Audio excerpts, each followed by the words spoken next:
Good morning, Kitchen Marisa fans. How's it going?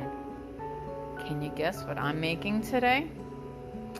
What do you get when you put carrots, celery, and onions as your base?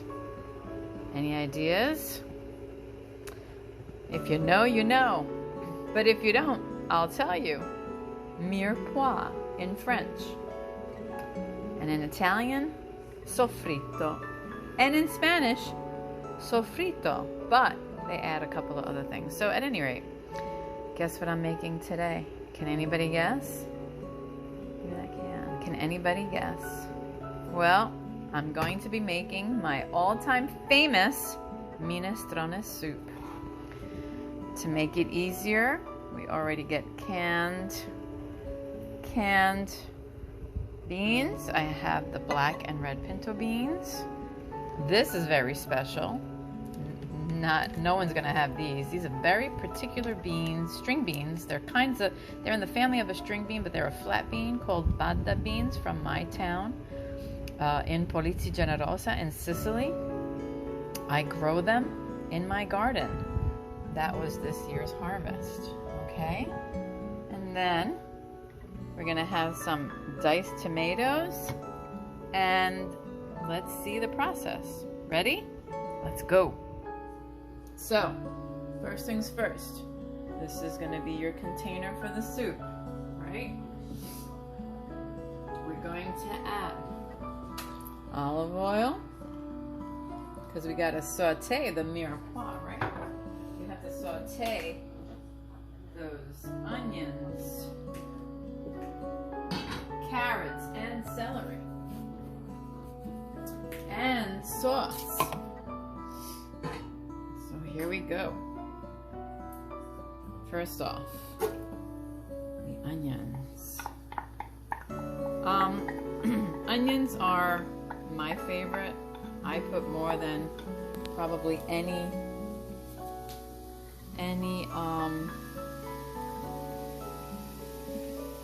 recipe would call for, because I just love onions. Very, very, very important to me. And I feel that they bring in a lot of sweetness and flavor to any dish, right? To that, we can already add celery.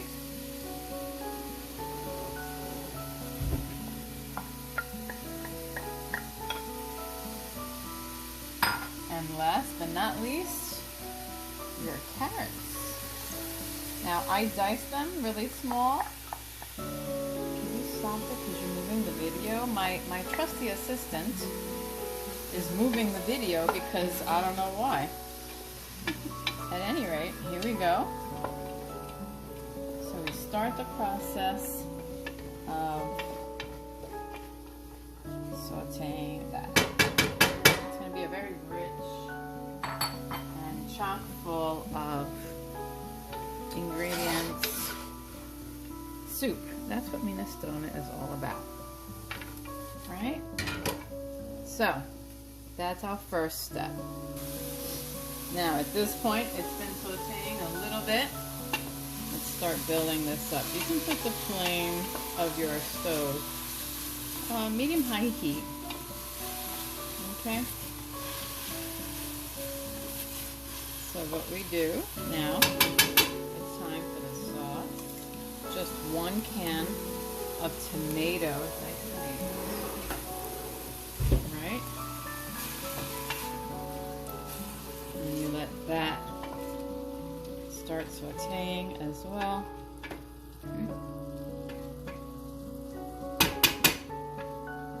Okay, and we're building. You build up your base. You build up everything that you're doing, because you're just adding flavor after flavor after flavor. Now, for the seasonings, obviously what we like to do, what I like to do is add different type of seasonings. So,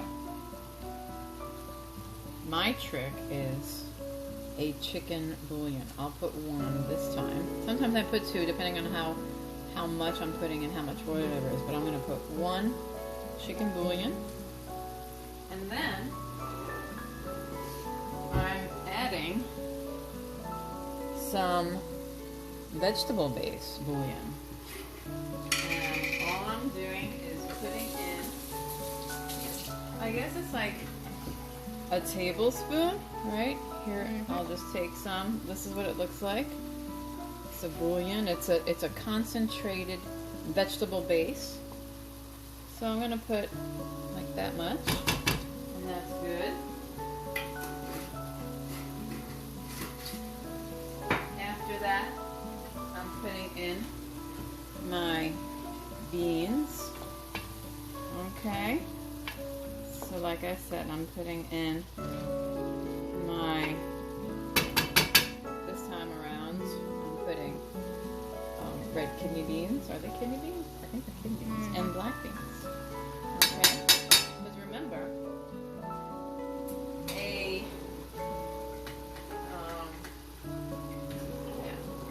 red kidney beans. A minestrone is really all about the beans, right? Now I'm going to put some of my garden beans, badda beans they're called, B-A-D-D-A, it's a Sicilian term for these beans, and I'm putting them in. We're going to give it a whole lot of flavor. They're fresh. These were fresh from the garden. I harvested them and then I cut them into little pieces and I froze them immediately. I didn't cook them or parboil them first. Straight from the garden. Okay, and so we let that cook down for a moment. And to make, even though there's the bouillon cube and the bouillon paste, vegetable bouillon paste, because water's going to be added, flavor kind of goes away. So what I add is some salt. I'm going to say about a tablespoon.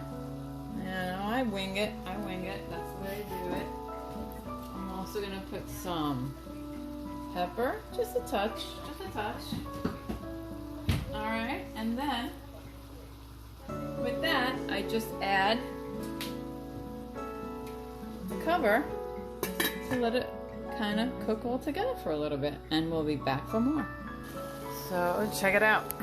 It's already at a boil. Good job.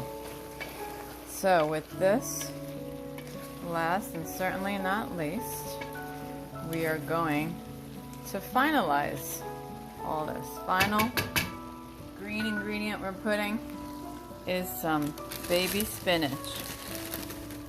This gives it a sweetness like none other.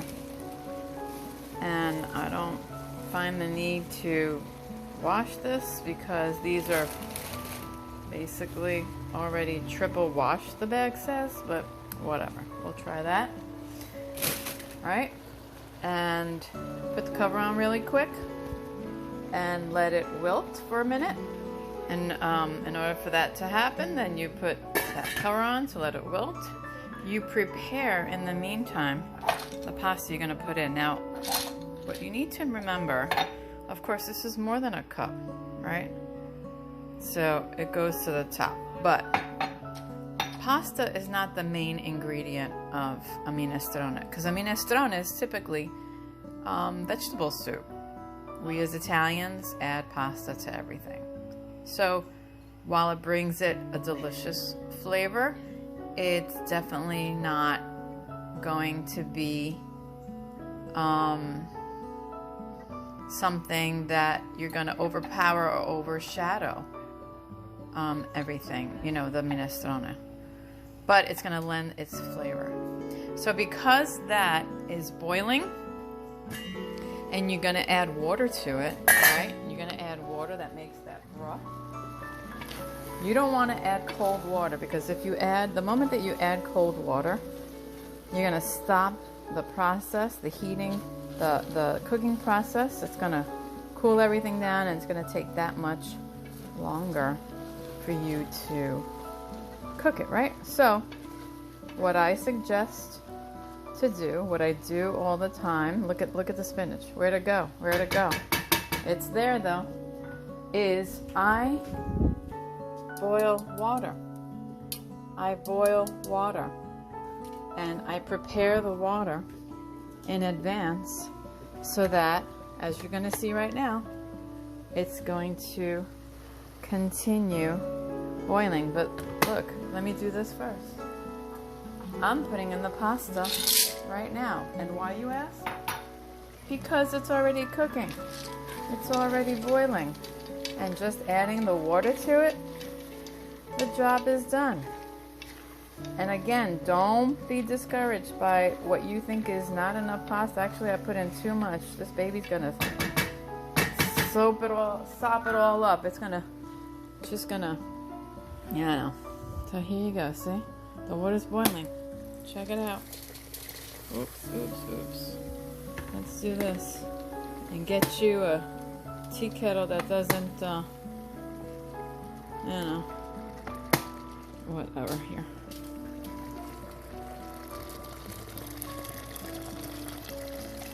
I guess this is about, I don't know. Now, sometimes, so 1.7 liters, it says here is the max. I put a little bit more, right, as you can see. But, see, it's already boiling, because it was boiling. So you do the process. You do it that way, like that, it doesn't lose its boil. What I'm actually going to do in this situation, because I know what's going to happen with the pasta, I'm gonna add a little bit more water. I'm gonna boil some more water and add it again. And then once I add that water, I'll adjust the seasoning to taste complete. Stand by. So here it is. It's boiling. I guess you know, I've had the flame at medium, right? We don't want to go nuts, so we're gonna put it a little bit lower and leave it at a simmer, because we want it to not boil out of control, but you know, just savor every piece. And that's pretty much it. I'll show you the finished product soon. I certainly will. And it's going to be delicious. Delicious.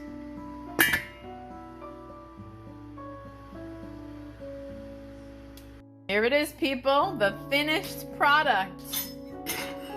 Minestrone alla Marisa. Chock full of goodness and yumminess. Delicious.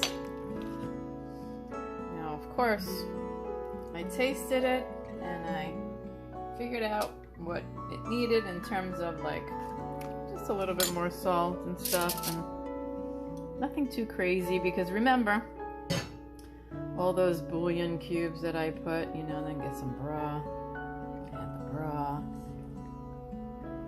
because after all, it's about broth. See? Here we go. So, welcome once again to Kitchen Marisa. Today's episode is about easy peasy, lemon squeezy minestrone. And one thing that the Italians do, which I love to do because I'm Italian, is put a final drizzle of raw olive oil that you haven't cooked, and all the goodness that comes with that. Okay? Happy minestrone, y'all. Make it fun, make it great, and let me know in the comment section if you tried it and how it came out. Much love. Buon appetito.